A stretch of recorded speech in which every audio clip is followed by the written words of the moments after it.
Unesco, Secretaria Especial de Direitos Humanos, Ministério das Mulheres, da Igualdade Racial, da Juventude e dos Direitos Humanos e Governo Federal apresentam Uma Vida Igual para Todos. Uma tesoura recorta um casal de bonecos. De cada lado sai uma tira de figuras com e sem deficiência. No estúdio, o intérprete e a apresentadora cadeirante. Agora vamos falar sobre educação inclusiva. Tema do artigo 24 da Convenção sobre os Direitos das Pessoas com Deficiência da ONU. A escola deve estar preparada para acolher o estudante em toda a sua riqueza de diversidade, dando a ele a oportunidade de obter participação plena e igualdade de oportunidades. Foco nas mãos do cordelista que dedilha o violão. Cenas intercaladas dele na praça e de alunos com e sem deficiência interagindo no recreio e em sala de aula. Ainda a pessoa com deficiência dispõe na escola de amparo legal, o aprendizado ao longo da vida para desenvolver seu potencial. Sua inclusão seja garantida em todo o sistema educacional. No pátio, os alunos reunidos cantam. Em sala de aula, copiam a lição. Que o apoio seja no âmbito geral para desenvolver personalidade e encontrar talento, preparar pessoas e em cada uma sua habilidade. Que a autoestima seja promovida com a convivência na comunidade. Um aluno com aparelho auditivo acompanha a explicação. Um aluno cego usa a máquina Braille. Promova-se o senso de dignidade, abra-se o caminho se estiver estreito, cumpra-se a meta de inclusão plena para efetivar todo o seu direito. A diversidade humana precisa de respeito mútuo pelo seu respeito. E como acabamos de ver na voz do cordelista, a Convenção sobre os Direitos das Pessoas com Deficiência aborda também o tema do direito à educação por meio da inclusão. E também define a educação inclusiva como um conjunto de ações no sistema de ensino para adequar a realidade das escolas à realidade dos alunos, e não o contrário. Agora vamos conhecer de perto algumas dessas mudanças que o processo de educação inclusiva trouxe para as escolas e para os alunos no cotidiano escolar. Lúcia Leme, diretora de escola. De integração para inclusão foi muito importante para todos os alunos e adolescentes, tanto quanto crianças, dentro do processo de ensino-aprendizagem. A inclusão deu o respeito para a criança ser formada dentro do ambiente escolar. A Lei 7853 de 89... Luiz Eduardo de Mendonça. Para aquela época, super importante, super moderna. Advogado especialista em inclusão social. Porque ela trouxe uma obrigatoriedade de se matricular, não discriminação, o que já era previsto na Constituição de 88, mas ela ratificou isso. E ela trouxe também a possibilidade de as mães que eventualmente se sentiram preteridas ou discriminadas na matrícula dos seus filhos com deficiência, procurarem o Ministério Público, declarando que este é o órgão competente para fiscalizar, o Ministério Público, e denunciarem. Isso instauraria-se então o processo de investigação, e aí, mediante ação civil pública, eles poderiam punir as entidades de ensino públicas ou privadas. Fui numa outra escola, a diretora me recebeu. Quando eu falei também da condição dele, ela simplesmente me direcionou para uma... Elielda Inocêncio. Acho que para uma outra professora, uma atendente. Mãe de Tárcio Oliveira. Deixou ela lá me atendendo, então virou as costas. Eu achei aquilo incrível. Eu falei, gente, não é possível isso. Eu falei assim, eu estava me propondo a pagar a mensalidade. Eu falei, não é, eu assim, fiquei indignada. A escola está aberta. Elaine Vecchia. A escola, ela muitas vezes não tem estrutura. Diretora de escola. Nós não temos muitas vezes, nós não tínhamos estrutura para acolher determinados alunos. Mas nós os acolhemos e fomos em busca da estrutura. Estamos vencendo todas as barreiras, vencemos todas até agora. A família deve ser acolhida, tanto quanto o aluno, então, na escola. Então essa mãe, essa família também é inclusa, essa família também deve ser aceita e deve ser trazida para dentro da escola.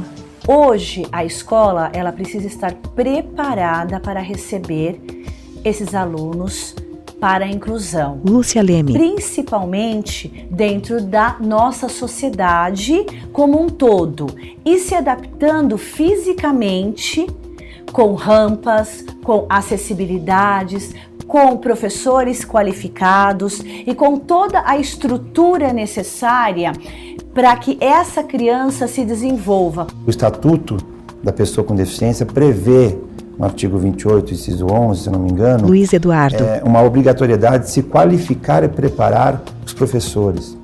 Hoje, uma escola, para receber qualquer aluno com qualquer tipo de deficiência, em primeiro lugar, ela precisa ter a capacitação de todos os seus funcionários. Lúcia Leme. E dentro do seu corpo operacional, pessoas que queiram estar trabalhando com esse processo de ensino e aprendizagem. Na primeira reunião, a professora já foi taxativa. Odete Eu Campos. não tenho experiência, eu nunca tive uma criança com deficiência visual. Mãe de Vanessa e numa William. escola que tinha recurso, né, sala de recurso. Nenhum professor mais pode dizer que não está preparado para atender qualquer aluno. Elaine Gonçalves e Sueli Silvestre, psicopedagogas. Para sensibilizar os professores, nós estamos desenvolvendo ações nas reuniões semanais que nós temos com os professores da escola. Vimos que a educação inclusiva prevê o exercício do direito da pessoa com deficiência a frequentar uma escola regular.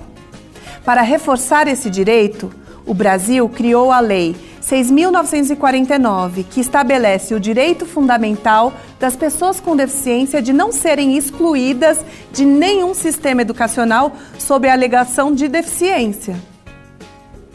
Vamos conhecer agora um pouco mais sobre essas leis que garantem o livre acesso das pessoas com deficiência às escolas regulares. Luiz Eduardo. Entende-se que qualquer dessas pessoas que tenham deficiência de convívio em sociedade tem que ser matriculadas nas escolas e não podem ser discriminadas, sob pena de pagamento de 3 salários mínimos ao gestor da escola ou da entidade de ensino, podendo chegar até mesmo a 20 salários mínimos.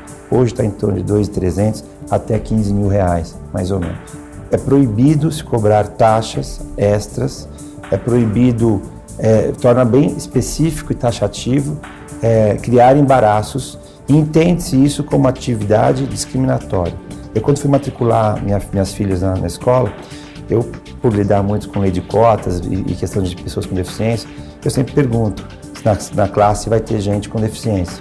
E a primeira escola que eu fui, a diretora falou, não, aqui a gente não tem esse tipo de mistura, não. E eu falei, obrigado, então minhas filhas não vão se misturar com a sua escola. Porque é ali que você resolve o problema, você começa a resolver o problema da lei de cotas, da inclusão social, é na escola. Se a deficiência é uma deficiência de convívio em sociedade, nada melhor do que você misturar essas pessoas para aprenderem desde a escola a conviver. E quando eu falo preparar, não estou falando preparar a pessoa com deficiência para conviver em sociedade só. Estou falando a sociedade de conviver com a pessoa com deficiência. Elaine Vecchia. Nós temos o horário coletivo pedagógico, que acontece no nosso cotidiano semanal. E essa formação ela é contínua e permanente. Que ações são essas? Nós estamos ensinando o Braille. Sueli Silvestre. Nessas reuniões semanais. Nós fazemos também um levantamento para eles das leis. É importante mostrar essa questão da legislação para eles entenderem que é algo que já vem sendo construído há muito tempo. Para uma inclusão real, uma escola precisa adotar as medidas de acessibilidade com base no conceito do desenho universal. É ele que permite que as instituições de ensino acolham toda a nossa diversidade. Silvana Cambiaghi, arquiteta especialista em mobilidade. O desenho universal, como ele é um conceito, ele pode ser aplicado a qualquer coisa. Silvana é cadeirante. A um ambiente arquitetônico, a um serviço, se eu fizer serviços que atendem a todo mundo, ou num ambiente escolar. Eu acredito que a hora que você tem ambientes mais adequados, que você vai ter o maior fluxo de pessoas com deficiência circulando nos ambientes, escolas, transporte, o preconceito vai diminuindo. Até o posicionamento desses alunos é uma questão que o desenho universal também tem um fator importantíssimo. Uma escola, assim como qualquer ambiente construído sobre o desenho universal, é boa para todos. E apesar dos desafios que a educação inclusiva propõe, Algumas escolas já estão bem sintonizadas com as medidas de acessibilidade indicadas pela Convenção.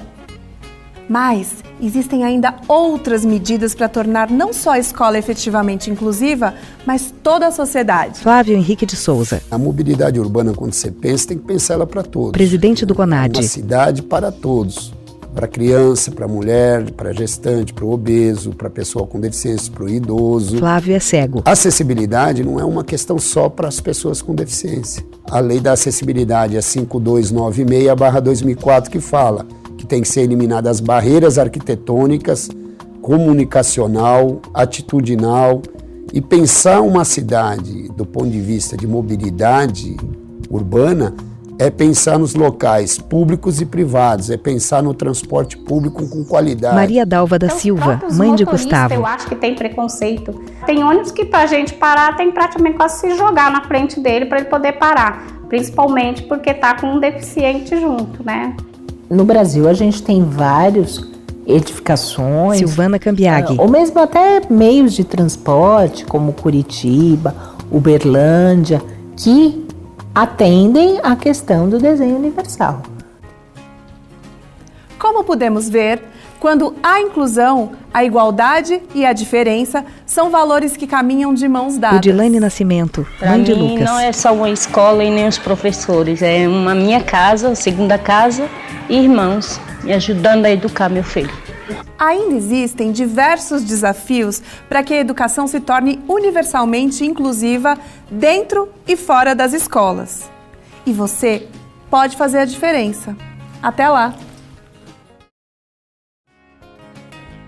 Créditos. Roteiro, Marilande Brito, Youssef Abrahim, Paula Oliveira. Colaboradores, Anderson Correia, João Paulo Gurgel, Rodrigo Machado, Wederson Rufino. Direção, Marilande Brito. Direção de produção, Salatiel Lage. Diretora de jornalismo especialista em acessibilidade, Roberta Lage. Direção de arte, Rodrigo Lage. Trilha sonora, efeitos, Eduardo Maranhão. Produtora executiva, assistente de direção, Vanila Barros de Carvalho. Cordelista, Sebastião Marinho. Apresentadores, Tabata Contre, Rogério Timóteo Tini. Edição, Luiz Fernando Espina, Vitor Hugo Santana. Animação, Fábio Alves III. Audiodescrição, produção, Ver com Palavras. Roteiro, Mônica Magnani. Narração, Márcia Caspari. Revisão, Lívia Mota. Consultoria, Elizabeth Dias de Sá. Edição e mixagem, Cinemática. Interpretação de Libras, Silvia Raquel Alves Mateu. Intérprete, Fabiano Campos. Supervisão. Cenas do filme Good Morning São Paulo, capítulo Cultura e Lazer. Realização de Good Morning São Paulo, Oficina dos Menestréis. Concepção, Beto Montenegro. Poema de Oswaldo Montenegro no capítulo Cultura e Lazer, para não se sentir sozinho. Direção-geral Educa TV, Jaci Lage Júnior. Coordenação do projeto, Marilande Brito. Criação e produção, Educa TV, Lage. Realização, Ministério das Mulheres, da Igualdade Racial, da Juventude e dos Direitos Humanos. Presidenta da República, Dilma Rousseff. Vice-presidente da República, Michel Temer. Ministra de Estado das Mulheres, da Igualdade Racial, da Juventude e dos Direitos Humanos, Nilma Lino Gomes. Secretário Especial de Direitos Humanos, Rogério Sotile. Secretário Nacional de Promoção dos Direitos da Pessoa com Deficiência, Antônio José Ferreira. Na tela, as logomarcas da Unesco, Secretaria Especial de Direitos Humanos, Ministério das Mulheres, da Igualdade Racial, da Juventude e dos Direitos Humanos e Governo Federal.